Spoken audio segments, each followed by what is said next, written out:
കൊച്ചു ചുണ്ടലി.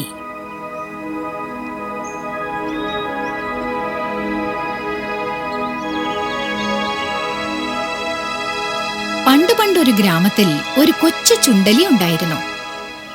വയലിനടുത്തായി ചുണ്ടലി നല്ലൊരു കുടിലും പണിതിട്ടുണ്ടായിരുന്നു. പകൽ മുഴുവനും ചോളവും ഗോതമ്പ് മണികളും തിന്നുകൊണ്ടിരിക്കലാണ് പണി.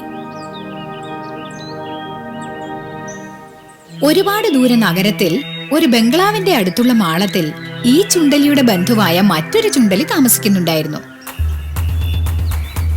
നാട്ടിൻ പുറത്ത് താമസിക്കുന്ന കൊച്ചു ചുണ്ടലി ഒരു ദിവസം വളരെ സന്തോഷവാനായിരുന്നു.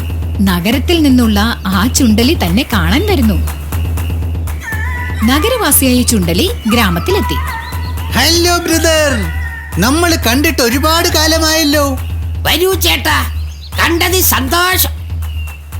കെട്ടിപ്പിടിച്ചുമ്മ വെച്ച ശേഷം രണ്ട് ചുണ്ടലികളും മാളത്തിനകത്തേക്ക് കടന്നു. അത്താഴം കഴിച്ചുകൊണ്ടിരിക്കുമ്പോൾ നഗരവാസിയായ ചുണ്ടലിക്ക് അതിശയം. ഈ നാടൻ ചുണ്ടലിക്ക് തിന്നാൻ ബാർലിയും ചോളവും മാത്രമേ ഉള്ളൂവെന്നോ? സത്യം പറഞ്ഞ നിങ്ങളുടെ ജീവിതം ഭയങ്കര കഷ്ടപ്പാടാ. എന്റെ ജീവിതം ഒന്ന് കാണണം. ഞങ്ങൾക്ക് നഗരത്തിൽ തിന്നാൻ എന്തെല്ലാം കിട്ടുമെന്നോ? സഹോദരാ, നീ ഒരിക്കൽ നഗരത്തിൽ വന്ന് ഞങ്ങളുടെ ജീവിതത്തിന്റെ സുഖം എന്താണെന്നൊന്ന് കാണ്. നാടൻ ചുണ്ടലിക്ക് സന്തോഷം തോന്നി. കുറച്ചു ദിവസങ്ങൾക്ക് ശേഷം ആ ചുണ്ടലിയെ കാണാനായി നാടൻ ചുണ്ടലി നഗരത്തിലെത്തി.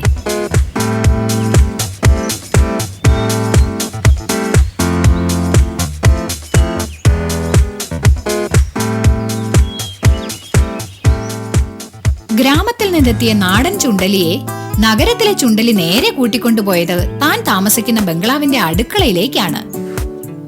അവിടെ വലിയൊരു ചാക്ക് നിറയെ പഞ്ചസാര. നഗരവാസിയായ ചുണ്ടലി പഞ്ചസാര പാക്കറ്റിൽ ദ്വാരമിട്ടു.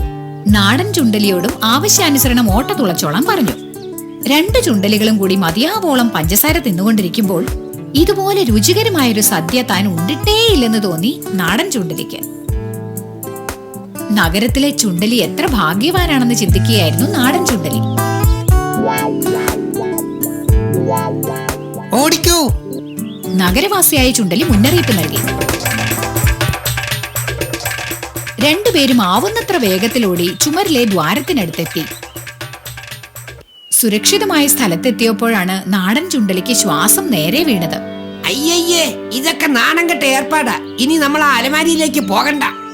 അല്ലല്ല, ഞാൻ നിന്നെ സ്പെഷ്യൽ ഐറ്റംസ് ഉള്ള കച്ചവടക്കാരന്റെ അടുത്തേക്ക് കൂട്ടിക്കൊണ്ടുപോകാം. വാ. നാടൻ ചുണ്ടലിയെയും കൂട്ടി നഗരവാസിയായ ചുണ്ടലി പീടികയിലേക്ക് നടന്നു. പീടികയിലെ അലമാരിയിലാണെങ്കിലോ ഒരുപാട് അടുക്കുകളായി ജാമുകൾ, ചാക്കിനകത്തും പുറത്തുമായി നിരത്തിയിട്ടിരിക്കുന്ന പഴങ്ങൾ, പലതരം മിഠായികൾ.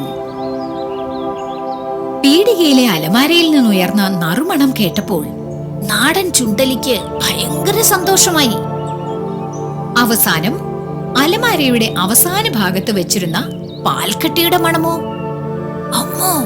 നാടൻ ചുണ്ടലി ആ പാൽക്കട്ടി എടുത്ത് കടിക്കാൻ പുറപ്പെടുകയായിരുന്നു. നല്ല കാലം നഗരവാസിയായ ചുണ്ടലി ഇത് കണ്ടു. അയ്യോ, അരുത്, അത് എലിക്കണിയാ. നഗരവാസിയായ ചുണ്ടലി അതിനെ തടഞ്ഞു. എലിക്കണിയോ? അതും നിനക്കറിയില്ലേ? നീ ആ പാൽക്കട്ടിയിലൊന്ന് തൊട്ടാൽ മതി, വലിയൊരു കത്തി നിന്റെ തലയിൽ വന്ന് വീഴും. അതോടെ നിന്റെ കഥ കഴിയും. നാടൻ ചുണ്ടലി എലിക്കണിയിലേക്ക് നോക്കി, പാൽക്കട്ടിയിലേക്ക് നോക്കി, പിന്നെ നഗരവാസിയായ ചുണ്ടലിയെയും നോക്കി. പറയുന്നോണ്ടൊന്നും തോന്നരുത്. എനിക്ക് നാട്ടിലേക്ക് മടങ്ങാൻ തോന്നുന്നു. എനിക്ക് അവിടത്തെ ബാർലിയും ചോളവും ഒക്കെ മതിയേ. ഉള്ളത് മനസ്സമാനത്തോടെ തിന്നാവല്ലോ. ഇവിടെ പഞ്ചാരയും പാൽക്കട്ടിയൊക്കെ ഉണ്ടെങ്കിലും മരണഭയത്തോടെ അല്ലേ എലികൾ ജീവിക്കുന്നത്.